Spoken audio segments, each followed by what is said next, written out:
Hobnobbing with royalty, scoffing iguanas, and scouring the ocean floor for mysterious space relics in a custom submarine. These are the normal, everyday hobbies the world's second richest man has lots more time for since moonwalking out of the Amazon C-suite earlier this year. So what actually is Jeff's routine these days? Join us as we explore a day in the life of Jeff Bezos after Amazon.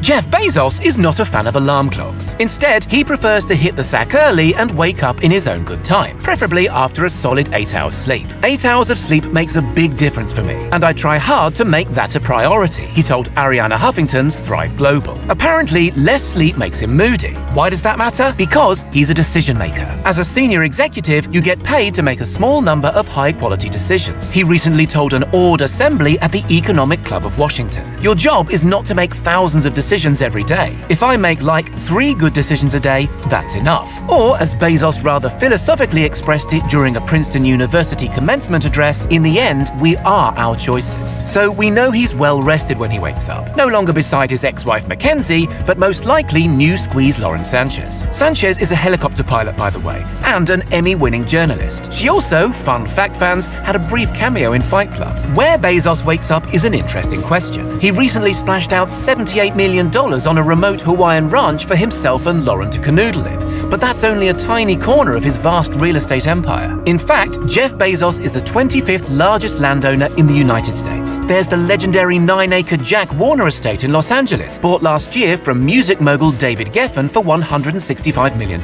It has a 9-hole golf course in its grounds. There's a totally separate cluster of Beverly Hills mansions also owned by Bezos, a sprawling 4-story condo on the Upper West Side of Manhattan, and a separate multi-story 15-bedroom condo a short taxi ride away from that in the Flatiron District. There's also Bezos' $23 million 10-bedroom Washington, D.C. mansion, the largest in the city, in the same neighborhood as the Obamas. Security-conscious Bezos also bought the mansion next door, and the one over the road, because why not? That one has an elevator and a 700-bottle wine cellar. And don't forget his $118 million property in Medina, Washington State, and the mansion next door to that. Not to mention his 400,000-acre corn ranch in Van Horn, Texas, which sleeps 12 and serves as the base for Blue Origin, his wannabe space company. Anyway, let's say he's woken up well-rested at one of his ultra-lavish properties. I like to putter in the morning, he told the Economic Club of Washington, D.C. I like to read the newspaper, I like to have coffee, I like to have breakfast with my kids before they go to school. Very little is known about his kids. His eldest, Preston, was born in 2000 and attended Princeton University. He has 2 younger sons and a young daughter adopted from China. At some point in Jeff's day, it's safe to assume he works out. Tech nerds don't get that ripped without lifting after all. Presumably, one of his houses has space for a modest home gym. What about work then? Just because he's retired as Amazon CEO doesn't mean his inbox isn't as bursting as his shirt. I do my high IQ meetings before lunch, he reveals. Anything that's going to be really mentally challenging,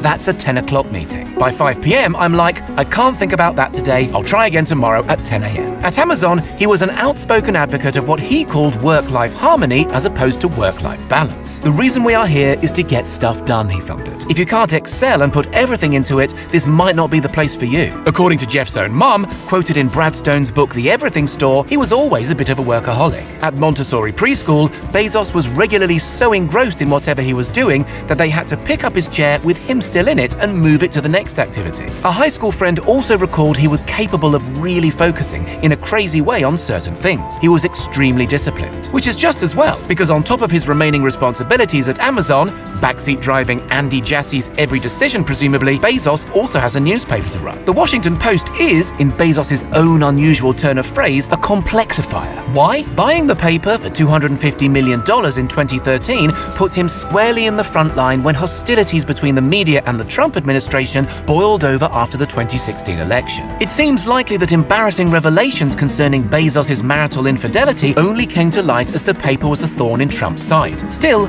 Outgoing Washington Post editor Martin Barron has praised Jeff Bezos for being a hands-off proprietor. "I knew full well that he won't interfere," said Barron of Bezos' involvement in the day-to-day running of the paper. "I've never heard a complaint, never heard a suggestion, never heard anything." Certainly, on Bezos' watch, the Post has gone from strength to strength, adding over 200 staff to its newsroom, which now numbers some 900 journalists. Being hands-off at the paper presumably means he can find more time to go to space with Blue Origin. That's a dream he's harbored since devouring Jules Verne and Isaac Asimov books as a child. "Since I stepped down as the CEO of Amazon," Bezos happily told CNBC, "I have a lot of time to dedicate to this vision." His objective with Blue Origin, he claims, is ultimately an environmental one. "We are in the process of destroying this planet," he told CBS. "We've sent robotic probes to every planet in the solar system. This is the good one. We have to preserve this planet." Hence his dream of expanding human civilization off-world on gigantic space stations so our Earth can be maintained as a nature reserve. In the meantime, the centi-billionaire is investing lavishly in philanthropic endeavors. Not least some $10 billion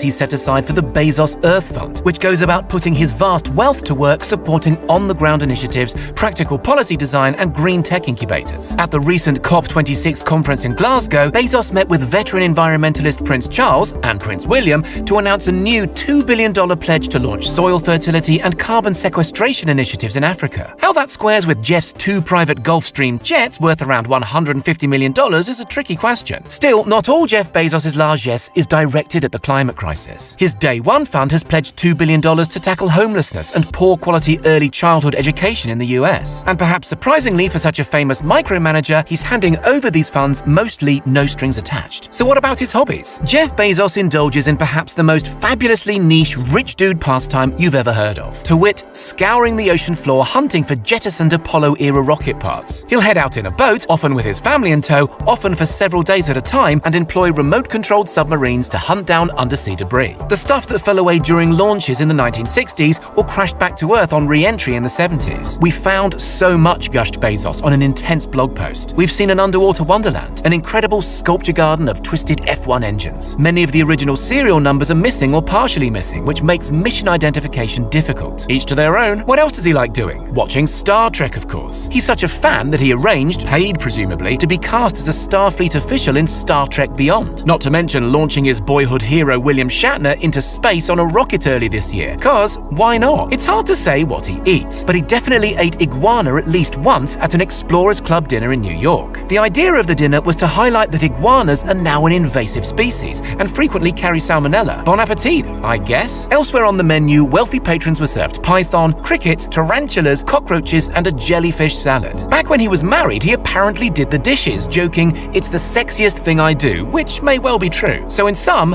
what does a day in the life of Jeff Bezos look like? As he said himself, returning to Earth after that successful Blue Origin flight in July, best day ever. What do you think? How would you spend a day if you were Jeff Bezos? Let us know in the comments. And don't forget to